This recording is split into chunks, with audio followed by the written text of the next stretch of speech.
우리가 추구하는 행복, 그런데 성경이 추구하는 행복과는 많은 차이점이 있음을 계속 매주마다 보고 있습니다. 예수님은 행복은 외부에서 오지 않고 우리 내면에서 출발한다. 마음의 중심이 중요하다. 마음이 어떤 마음을 품고 사는가, 그거에 따라 행복이 달라진다. 그래서 예수님께서 입을 열어 가르쳐서 이 복에 대해서 계속 말씀을 전해줍니다. 첫 번째는 심령이 가난 자, 두 번째는 애통하는 자. 애통이 뭐라고 했어요? 자기 내면 속에는 죄. 내가 괜찮은 듯 반듯 하는데 알고 보니까 내 안에 죄악이 가득한 거예요. 10절 때 나를 보고 말씀 때 나를 볼 때 내 안에는 선한과 의로운 게 하나도 없음을 보면서 탄식하는 것, 그것이 애통하는 마음이라고 성경도 우리가 배웠습니다. 그 죄에 대해 탄식하는, 내 안에 선한 것 의로운 게 하나도 없는 그것 때문에 안타까워하고 눈물 흘리는 그 모습, 그 마음을 하나님이 위로해 주시고 격려하시는 모습을 우리가 지난주에 살펴봤습니다. 오늘은 예수님께서 세 번째 귀한 말씀을 들려주십니다. 온유한 자에게 복이 임한다고 말씀합니다. 여러분, 온유가 무엇이길래 이 온유한 자에게 무슨 복을 주시는가? 오늘 이 본문을 통해서 이 말씀을 같이 좀 깊이 있게 나눠보고 싶습니다. 이 성경을 보면은 온유한 자가 복이 있다는데 이 말씀은 구약의 시편 속에서 인용된 말씀입니다. 구약을 보면은 이런 말씀입니다. 37편. 그러나 온유한 자들은 땅을 차지하며 풍성한 화평으로 즐거워하게 된다는 겁니다. 온유한 자가 땅을 차지한대요. 오늘 본문도 그런 맥락입니다. 예수님께서 이 팔복을 하면서 이 신약성의 첫 번째 마태복음을 기록한 마태는 유대인의 배경을 가진 사람, 유대를 향해서 이 편지를 이 글을 썼기 때문에 유대인들의 배경이 구약의 배경이기 때문에 이 구약의 시편이 말씀에 인용돼서 그것을 설명하고 있음을 보여줍니다. 여러분, 이제 온유한 자가 땅을 차지한다 했는데 도대체 어떤 게 온유한가? 온유에 대해서 성경은 뭐라고 정하고 있는가? 좀 구체적으로 먼저 이 온유에 대한 정의를 같이 살펴보십니다. 온유하다는 뜻, 첫 번째 부분 세 가지 측면에 간단히 요약을 했습니다. 첫 번째가요, 진정제. 첫 번째가 진정제. 이 진정제가 무엇인가? 우리가 이제 몸에 이상이 있으면은 약을 복용해요. 또 약을 바르기도 하고. 저도 이제 이 피부가 조금 이상이 생겨서 이렇게 뭐 간단했는데 이게 약간 시간이 가도 안 되더라고요. 참고 참다가 이제 얼마 전에 피부과를 갔어요. 그래서 이제 약 처방을 한 거예요. 얼마 됐냐고, 얼마 됐다고. 그랬더니 이제 저는 바른 약만 사용했는데 약도 먹어야 된다고. 약도 먹고 약을 발랐어요. 그러니까 진정 효과가 있어요. 그래서 이제 두 번째 갔는데 가서 보더니만 많이 달라져 있다고, 차도가 있다고. 그래서 이제 다음 한 번 보면은 이제 더 이상 안 와도 된다. 이 약은 진정 효과가 있어요. 고통을 풀어줘요. 우리 사람도 힘들고 고단한 사람도 있어요. 어떤 때는 울분을 토하는 사람, 어떤 때는 막 고통 가운데 잠 못 이루는 사람. 이런 사람들이 이 진정 역할을 사는 사람을 만나면은 그 심령이 만져져요. 평안해져요. 보드라져요. 바로 그런 모습이 온유한 사람의 모습이라는 거예요. 진정 역할을 할 수 있는 그런 사람. 그리고 또 하나는 훈련 용어인데 길들인다는 단어. 여러분, 야생마 천방지축입니다. 통제 불가능해요. 그 위에 탈 수가 없어요. 그런데 이 훈련 조련사를 통해서 이 말이 길들여지면은 온순해져요. 타고 이동수단으로 쓸 수가 있어요. 길들여지니까 그렇게 된 거예요. 거친 성격, 아무도 통제할 수 없는 그런 사람, 그런 사람도 이 온유한 사람 만나면은 길들여져요. 보드라워져요. 따스해져요. 언제 그런 사람이 되었는가 할 정도로 놀랍게 바뀌어지는 그런 모습이세요. 온유가 바로 그런 모습이라는 거예요. 세 번째는 땅이라는 단어예요. 저는 이 세 번째 땅이라는 단어가 참 인상 깊게 좀 다가왔어요. 설명이 이렇습니다.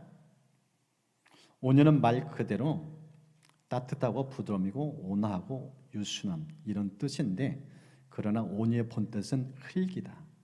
흙은 자기를 주장하지 않는다. 흙은 무엇이나 받아들인다. 꼭꼭 안아준다. 그래서 대지의 품 안이라고 한다.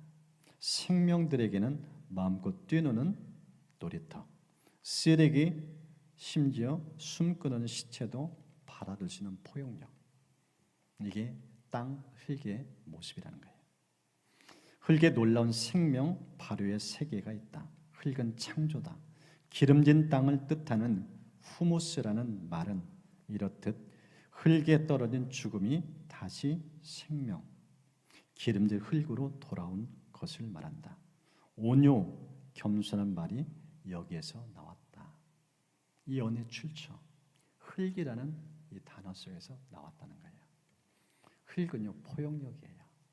모두를 품어요. 지구촌에 호흡받는 사람, 흙을 밟지 않는 사람이 없어요. 온순한 사람만 품느냐? 그렇지 않아요. 까칠까칠한 사람도 그 땅을 밟고 있어요.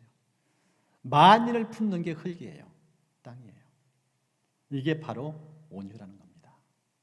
이 대지의 포용력. 그런 의미가 담겨져 있어요. 여러분 성경을 보면은 창세기 26장에 이삭이 나와요. 흉년의 때에 이민 가려고 했어요. 하나님이 이민 가지 말라. 애국 간다고 네 인생 잘 사느냐 펴지냐 그렇지 않다. 하나님의 도움이 진짜 네 인생을 펴게 만들어준다. 축복은 하나님부터 흘러나온다.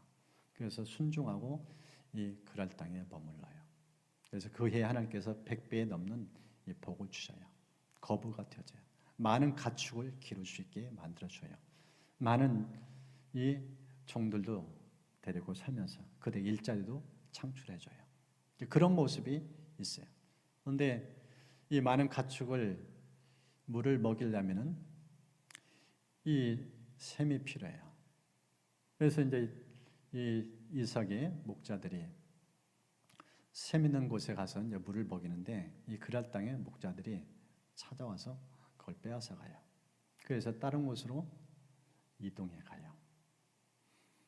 거기서 우물을 파요. 근데 우물 팠는데 자기네 거에 또 우겨요.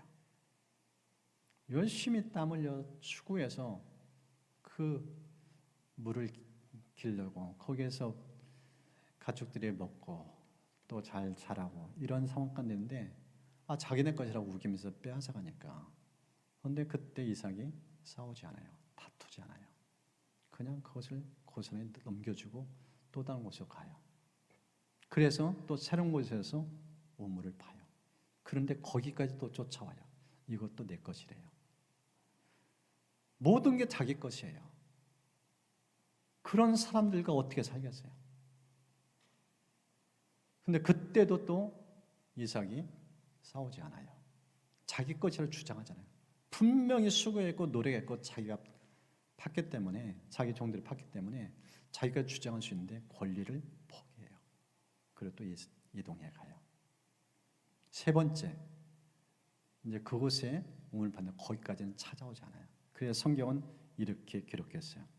이삭이 거기서 옮겨 다른 우물을 팠더니 그들이 다투지 아니하였으므로 그 이름을 르호봇이라 하여 이르되 이제는 여호와께서 우리를 위하여 넓게 하셨으니 이 땅에서 우리가 번성하리로다. 르호봇, 하나님이 넓게 하셨대요. 이제는 더 이상 빼앗기지 않는 그런 땅으로 만들어주셨대요. 이 고백 속에 여러분 어떤 느낌이 드나요? 인생은 내가 땀 흘리고 수고하고 애쓰고 그래서 우물을 파서 여기가 이제 내 땅이다 주장인데 주장해 주시는 게 아니라는 거예요. 진짜 중요한 무엇인가? 하나님이 은총을 주셔야 살 수 있구나. 하나님 넓은 마음을 그가 배운 거예요. 이게 르호봇을 통해 주신 메시지입니다. 이삭이 성품이 좋아서 성격이 괜찮아서 온유한 사람이라 그렇지 않아요. 하나님 넓은 가슴 그 마음을 그가 깨닫는 거예요. 포기해도 권리를 주장하지 않아도 하나님이 또 다른 곳 이동하면 거기서도 이전과 똑같이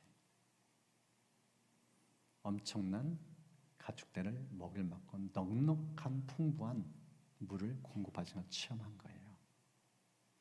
하나님의 마음을 알으냐 그런 은혜가 흘러난 것을 이 성경은 보여줍니다.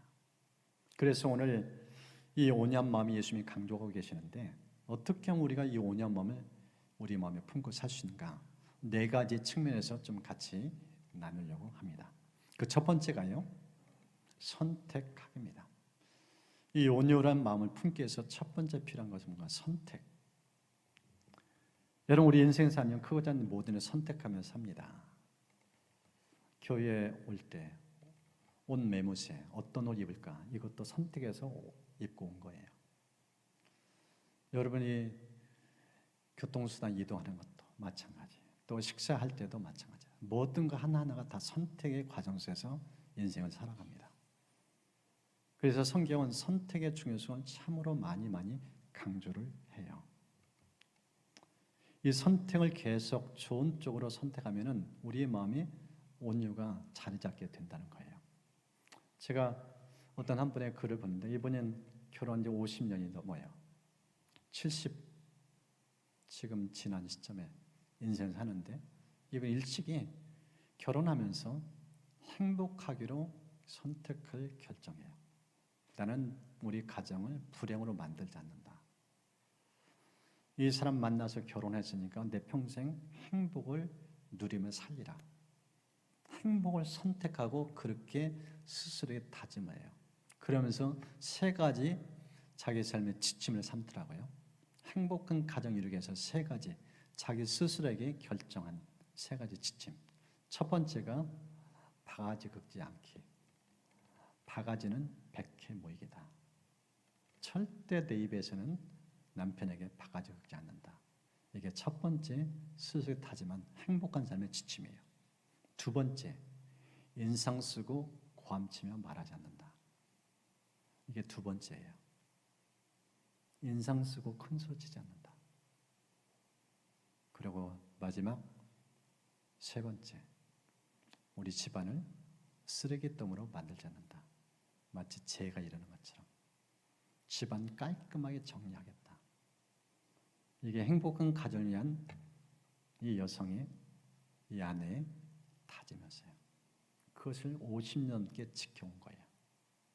그리고 하루 일과를 시작하면서 남편에게 밝은 미소로 따뜻한 마음을 담아서 인사하면서 남편 손을 잡고 축복하면서 하루 일과를 시작해요. 이것이 50년께 이어오면서 그분의 편이에요. 지금은 행복 지점에 살고 있다. 나는 날마다 행복 지점에서 이 땅을 누리며 살고 있다. 천국 가기 전에 이미 천국을 이 땅에서 누리고 있다. 그러면서 이 땅의 삶이 끝나면 천국 본점으로 옮겨갈 것이다. 본점의 행복은 계속될 것이다. 이 표현하는데 참 인상 깊었어요. 여러분 삶에도 그런 애길 축복합니다.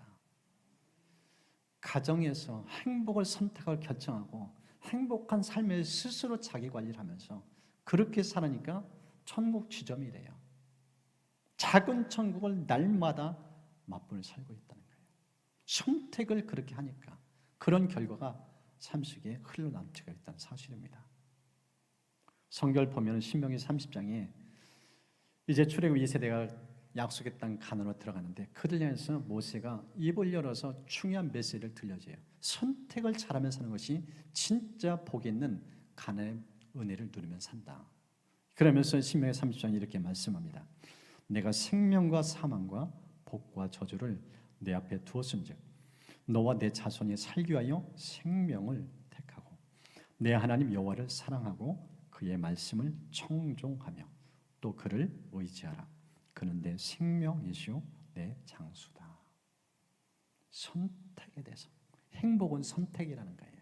뭘 선택하는가? 그게 미래라는 거예요. 그래서 선택 훈련을 잘할 것을 이 출애굽 2세대에게 강조하고 있음을 보여줍니다. 신약도요. 사도 바울이 이걸 동일하게 강조합니다. 데살로니가 5장 범사에 하려 좋은 것을 취하고 악은 어떤 모양이라도 버리라. 취사 선택을 잘하는 것이 진짜 행복의 비결이라는 거예요. 좋은 것은 취하고 나쁜 것은 버리고 이 선택을 지혜롭게 하면서 사는 것이 진짜 행복한 삶을 누리는 비결인 것을 성경 거듭해서 우리에게 말씀을 해주고 있습니다. 저 어려운 삶 속에서 이런 분별을 가지고 좋은 것, 옳은 것 선택하면서 여러분 삶의 행복이 늘 넘칠 수 있기를 주의 이름으로 축복합니다. 두 번째는요, 우리가 이 10년 가운데서 5년만 어떻게 지내고 살 수 있는가 배워야 된다는 거예요. 두 번째는 배움에 대한 중요성을 강조합니다. 여러분, 예수님께서요 수고하고 무거운 인생을 짐을 진 사람들에게서 하신 말씀이 있어요. 마태복음 11장, 나는 마음이 온유하고 겸손하니 나의 멍에를 메고 내게 배우라. 그러면 너희 마음이 쉼을 얻게 된다. 여기서 배움의 중요성을 강조해요. 왜 인생이 고단한가? 왜 이렇게 내 마음이 쉼을 누리지 못하는가? 근본적인 원인은 주님부터 배우지 않았다는 거예요. 배워야 내 내면에 안정감이 있고 평화 있고 안식처가 깃들게 된다는 거예요. 배우지 않으니까 내 고집대로 살으니까 인생 이렇게 힘들게 곤고하고 고단하고 지치게 산다는 거예요. 끊임없이 주님께 배우라는 거예요. 실제 예수님 12제자 불렀어요. 근데 12제자 건데요, 모난 사람 한둘이 아니에요. 그중에 특별히 예수님이 부른 제자 건데 두 사람의 성경은 아주 주목해서 이들의 특징을 이렇게 강조한 부분이 있습니다. 마가복음 3장, 또 세베대 아들 야고보와 야고보 형제 요한이니 이 둘에게는 보아너게 곧 우리의 아들이라는 이름을 더했다. 이들은 별명이 있습니다. 어떤 별명이요? 우리의 아들. 무슨 뜻이에요? 이들은 건들면 안 된대요. 잘못 건드렸다가는 폭발한대요. 이들은 걸어다니는 시한폭탄이에요. 건드는 순간 터져요. 분노가 쏟아져 나와요. 이들은 분노 조절이 안 되는 사람들이에요. 그런 사람 지금 제자로 부른 거예요. 실제 성경을 보면은요, 누가복음에 예수님이 이들을 데리고 이제 예루살렘에 가는 여정이에요. 그런데 사마리아를 통과해야 됐어요. 근데 사마리아 주민들을 이제 앞서서 이제 그 길을 열도록 보내는데 주민들이 딱 막아요. 예루살렘 간다는 얘기를 듣고 우리 동네 통과 못해요. 딱 바르게 치고 완강한 태도로 거부해요. 그 광경을 보면서 이 두 사람 성격이 딱 나와요. 이 대표 보십시오. 주여, 우리가 불을 명하여 하늘부터 저들을 멸하라 하기를 원하시나이까. 주님, 말씀만 하세요. 불을 토하겠습니다. 이 동네 완전히 싹쓸이 하겠습니다. 불같은 성격이에요. 통제가 안 되는 사람들이에요. 이런 성격의 사람들, 이들이 예수님 제자로 택함 받아서 이제 예수님도 배우는 거예요. 이때 상황에서 주님은 어떻게 말씀하셨는가? 이 제자를 질책해요. 마을길을 열지 않는 주민들을 책망하지도 않아요. 조용하게 오유해서 딴 동네를 지나서 예루살렘을 가요. 그것을 제자들이 본 거예요. 얼마든지 화낼 수 있는 상황인데 예수님은 화 한 번 내지 않아요. 그걸 보고 배우는 거예요. 그리고 수없이 예수님에서 듣고 보고 배우면서 그 마음을 품게 되어져요. 그 극치가 어디였는가? 십자가예요. 그렇게 모질게 매를 맞고 침뱉음 당하고 인격 모독을 당하는 그 모든 상황, 그때 예수님은 입 하나 열지 않아요. 침묵 그 자체예요. 얼마든지 분날 수 항변할 수 있고 능력도 권세도 있는 분이신데 그걸 다 수용해요. 화내는 모습이 없어요. 마지막 십자가에 못 박혀 돌아가실 때 심지어 자기를 못 박아 죽이는 죄인들을 용서해줘요. 그거를 이 두 눈으로 이 제자를 본 거예요. 그런 일과 이들의 성품이 달라졌어요. 마음이 변화가 생겼어요. 사도행전을 보면은 12제자 중에서 야고보가 첫 순교자가 돼요. 헤롯이 교회를 핍박하고 교회 지도를 붙잡아서 다 죽이려고 했어요. 근데 첫 번째 희생양이 누구인가? 야고보예요. 야고보가 순교의 첫 제물이 되어요. 무능해서 그랬을까요? 아니에요. 예수님을 통해서 죽음 그 자체를 통해서 그 예수님의 마음 품고 인생을 간 거예요. 여러분, 신교는요 아무나 하는 게 아니에요. 주님의 마음 없이는 갈 수가 없어요. 그 마음의 고생에 담겨진 거예요. 십자가를 지신 주님의 마음, 그 길로 야고보가 간 거예요. 그리고 동생 요한, 그렇게 우리 아들로 성격이 불같았는데 예수님을 끊임없이 듣고 배우면서 어떻게 달라졌는가? 요한일서에 보면은 이런 고백이 나옵니다. 그가 우리를 위하여 목숨을 버리셨으니 우리가 이로써 사랑을 알고 우리도 형제를 위하여 목숨을 버리는 것이 마땅하노라. 자기 몸을 내어줘요. 십자가의 희생을 기억하면서 저게 사랑이다, 저게 진짜 온유다, 그 십자가 각인된 거예요. 배우니까, 그걸 보았으니까 그렇게 사는 거예요. 요한일서 4장은 이렇게 표현합니다. 우리가 이 계명을 주께 받았나니 하나님을 사랑하는 자는 또한 그 형제를 사랑할지니라. 쉽게 품지 못하던 사람이었어요. 자기와 다른 사람들을 용납 못했던 사람이에요. 그런데 예수님부터 배우니까 그걸 실천한 거예요. 주께 받았다, 주님께 배웠다. 그래서 여러분, 온유한 마음을 품기 위해서는요 끊임없이 배워야 돼요. 말씀을 가까면서, 말씀을 들으면서 주님이 어떻게 사셨는지 그걸 보고 듣고 배워야 내 안에 그 마음이 생긴다는 거예요. 이게 예수님 제자들 때문에 보여주는 메시지입니다. 여러분 삶 속에 끊임없이 이 말씀을 통해서 주님이 어떻게 사신가 보고 듣고 배우면서 이 온유한 마음이 여러분 심령 깊숙이 뿌리내리실 걸 축복합니다. 세 번째는요, 신뢰하기입니다. 온유한 마음 어떻게 가능한가? 세 번째는 신뢰.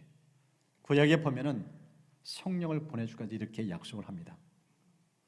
또 새 영을 너희 속에 두고 새 마음을 너희에게 주되 너희 육신에서 굳은 마음을 제거하고 부드러운 마음을 줄 것이다. 이 부드러운 마음이 온유한 마음이에요. 그런데 온유한 마음 이전에 우리의 마음 상태는 어떤가? 성경은 굳었다 표현했어요. 딱딱해요. 바위덩어리예요. 그렇게 내 마음의 상태가 쉽지 않은 상황이에요. 돌 같은 단단한 마음. 이 마음을 뭘로 바꾸겠어요? 어느 누구도 바꿀 수 없는 마음이에요. 그런데 성경을 보니까 새 영, 성령을 보낸다고 말씀하세요. 성령 우리 가운데 들어오시고 성령 우리 가운데 임하시면 나타난 특징이 무엇인가? 이 굳은 마음이 보들보들해진다는 거예요. 너무 부드러워진다는 거예요. 그것이 온유한 마음이 된다고 말씀하세요. 우리 노력만 가지고 안 된다는 거예요. 성령 직접 개입하셔야 비로소 이 성품이 오랜에 자리 잡게 되는 거예요. 그래서 성경을 보면은 성령 9가지 열매 중에 하나가 온유예요. 온유가 우리 내면에 자리 잡아요. 어떤 한 분은 보니까 예수 믿고 어느 한 집회에 갔는데 집회 가운데서 은혜를 받았어요. 성령의 강력한 터치를 받은 거예요. 너무나 강한 성령의 터치를 받으면서 이분이 심령이 이 돌덩이에 딱딱한 마음이 부드러져요. 표현이 그래요. 성령의 강한 터치가 임하니까 십자가의 마음이 무엇인지 알겠대요. 예수님의 고통이 느껴진대요.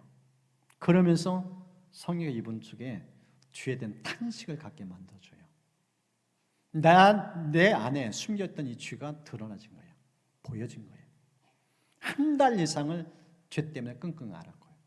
그걸 토해내고 회개하고 그러면서 이분의 표현이 그래요.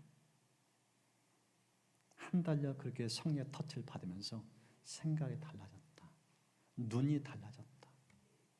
사람을 보는 태도가 완전히 변화된 거예요. 그러면서 하는 얘기, 누구든지 품게 됐다는 거예요. 누구든지 품을 수 있는 마음이 됐다는 거예요.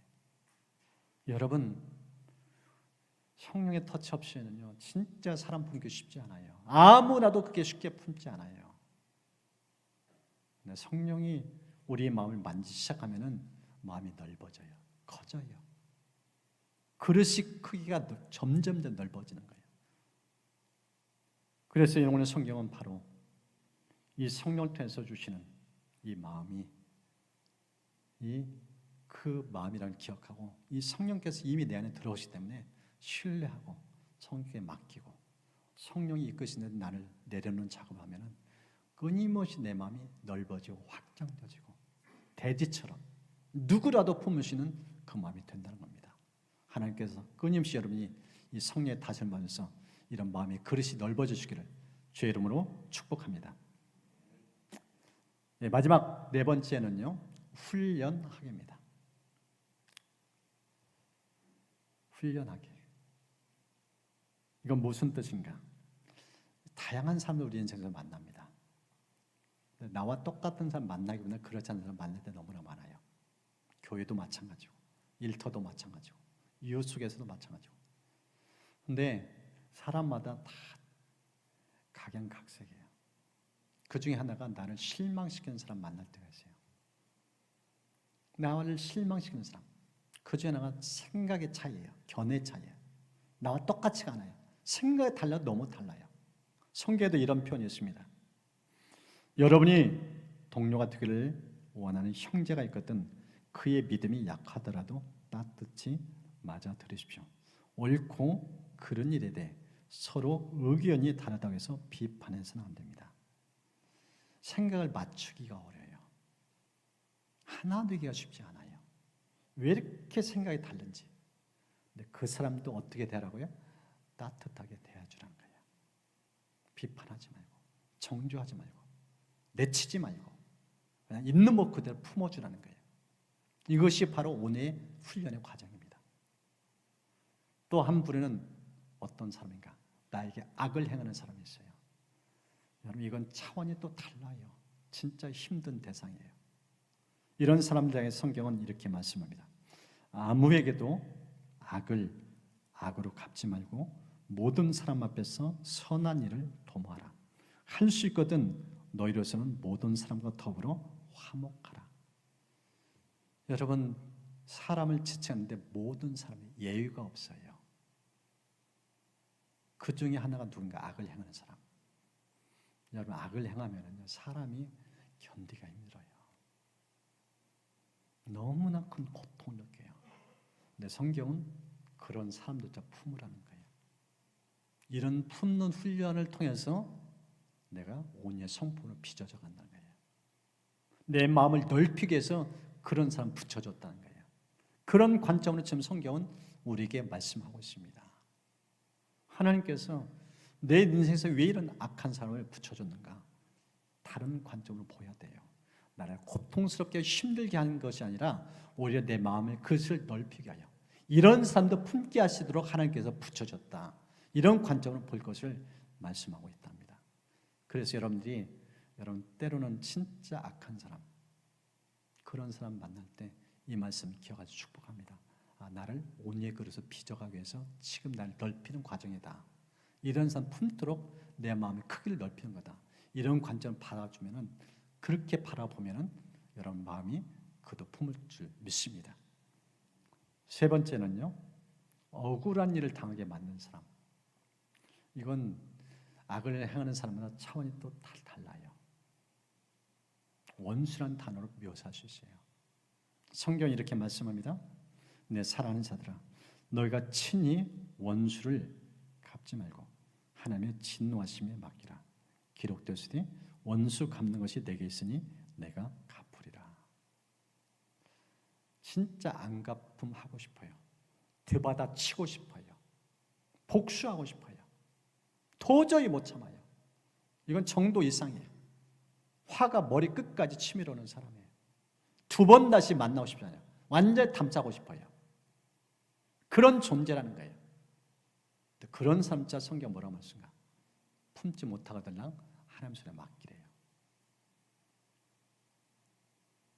담사치 말고 손에 맡기라는 거예요. 이럴 때 마음이 더 넓어진다는 거예요. 이게 온유의 훈련 과정이라는 거예요. 도저히 감당할 수 없어요. 이런 사람들 진짜 하나님, 제가 그동안 만났는데 이런 사람 처음이에요. 2번 다시 진짜 만나고 싶지 않아요. 그런 사람 어떻게든가 하나님 손에 맡겨드리는 거예요. 이게 바로 온유의 과정이라는 겁니다. 여러분 삶 속에서 이런 훈련을 쌓으실 축복합니다. 근데 이것도 좀 복잡하게 해주셨어요. 너무나 간단하게 이렇게 요약한 부분을 봤습니다. 온유해지는 방법, 팔복의 순서를 따라서 실제 적용해보라. 이렇습니다. 심령이 가난하면 애통하게 되고 애통하면 온유하게 된다.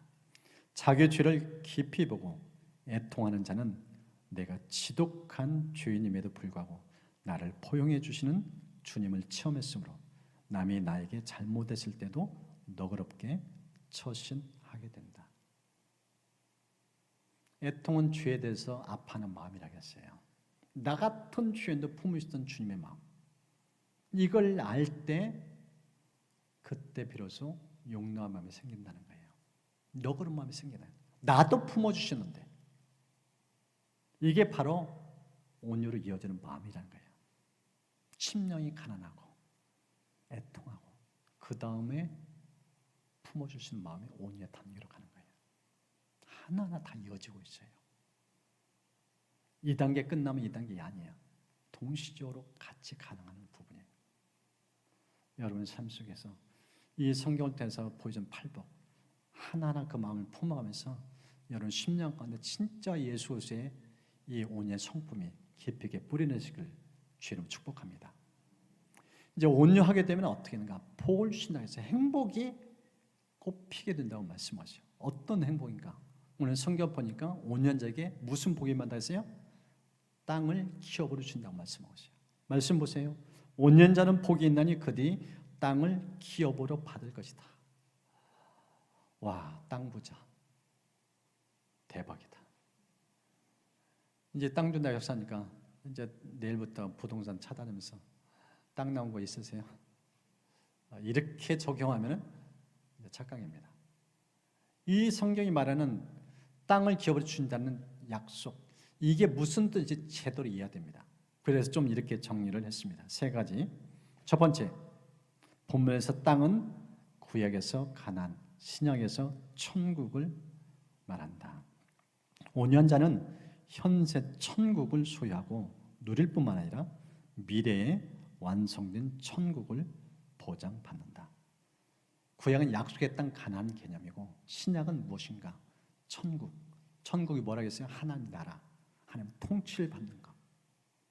앞에 나눌 때 50년 넘은 할머니의 그 고백, 행복을 선택 결정하고 그러면서 이 땅에서 천국 지점에 살고 있다.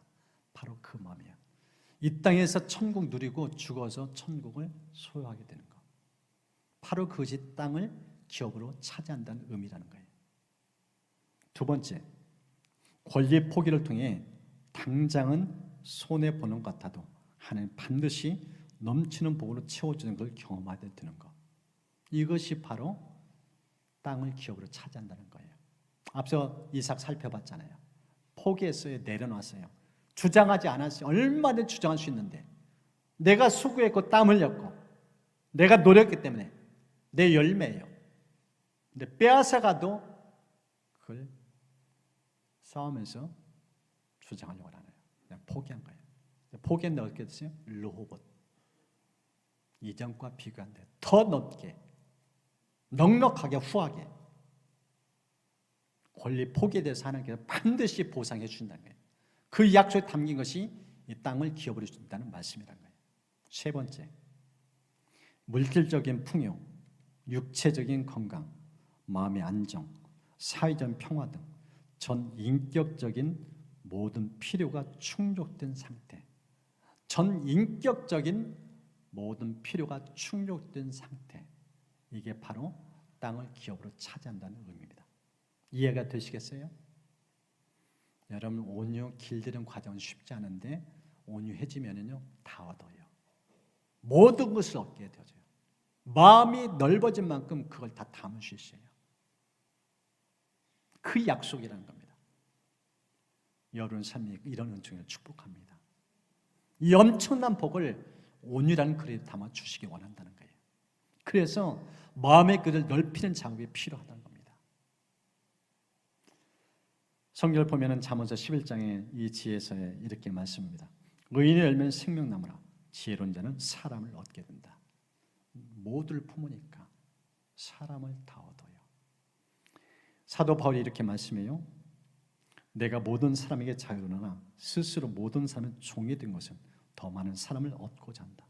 종이 무슨 마음입니까? 온유의 마음이에요. 종은 낮아짐이에요. 주장하지 않아요.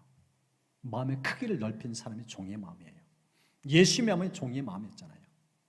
그 마음 품으니까 사람을 얻어요. 이런 전도는요, 그릇을 넓혀야 돼요. 종으로 다가가야 돼요.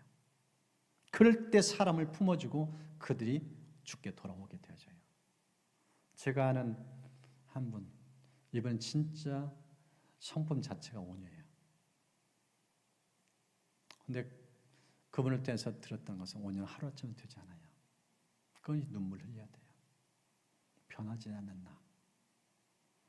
밤새도록 눈물 콧물 흘리면서 이런 나를 바꿔주세요. 내 마음의 그릇을 크게 해주세요. 그 결과 이분에겐 적이 없어요. 이분은 적이 없어요. 다 품어요. 다 수용해줘요. 이분 만나면 따스함이 전달되어져요. 진정자 역할을 해요. 위를 얻어요. 회복을 얻어요. 하나님의 마음의 길을 넓힌 결과 수많은 사람을 품게 돼요. 제가 그렇고 여러분 그렇게 될 수 있는 축복합니다. 이 사람은 나와 성격이 달라, 내 생각과 달라, 내치는 것이 아니라 예수님의 이 마음을 품으면서 품지 못한 사람 품어지고, 그가 나를 만나서 인생이 달라지고 삶이 달라지고, 그가 그렇게 가시 같은 존재였는데 진정인 같은 나를 만나면서 내 안에 온유함이 흘러 들어가면서 그의 상처가 치유되고 회복되면서 보드라워지고 그의 마음의 그릇도 넓혀지는 그 모습, 서로가 살 수 있는 상생의 길, 이게 온유 속에 담겨 있다고 오늘 성경은 말씀하고 있습니다. 이제 말씀을 마무리합니다. 여러분, 온유가 무슨 뜻이겠어요? 뭐 다 기억할 필요 없어요. 진정제요, 땅이라는 거. 날마다 땅을 밟고 다녀요. 흙이에요. 흙은 뭐예요? 모든 거 품어요. 대지의 품안, 누구라도 품을 수 있는 그 마음. 말씀 다 잊어 땅을 밟고 다닐 때마다 이만 품고 찰나겠지, 이게 온유라겠지, 이거 잊지 않으면 돼요. 그걸 위해서 끊임없이 주님께 배워야 되고 훈련해야 되고 그런 과정을 거쳐야 돼요. 하루아침에 이루어지지 않습니다.